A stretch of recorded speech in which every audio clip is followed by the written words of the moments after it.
ওসমান হাদির উপর হামলাকারীরা যেন কোনোভাবেই সীমান্ত অতিক্রম করে পালাতে না পারে, সেজন্য দুর্ঘটনার পরপরই সিলেট সেক্টরের অন্যান্য ব্যাটালিয়নগুলির মতো সুনামগঞ্জ ব্যাটালিয়নের আওতাধীন সীমান্তবর্তী এলাকাতে কঠোর নজরদারি এবং গোয়েন্দা তৎপরতা বৃদ্ধি করা হয়েছে। সীমান্তবর্তী এলাকাবাসীকে বিভিন্ন ছবি তথ্য উপাত্ত আমরা দিয়েছি, যেন এই ধরনের কোনো সিমটম পেলে তারা তৎক্ষণাৎ বিজিবিকে অবগত করতে পারে। এছাড়াও নিয়মিত টহলের অতিরিক্ত হিসেবে যে সকল সম্ভাব্য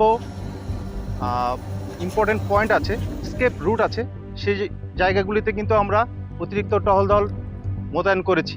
এছাড়াও বিভিন্ন চোক পয়েন্টে আমরা বেশ কিছু চেকপোস্ট স্ট্যাবলিশ করেছি, যেন কোনোভাবেই দুষ্কৃতিকারীরা সীমান্ত অতিক্রম করে পালাতে না পারে।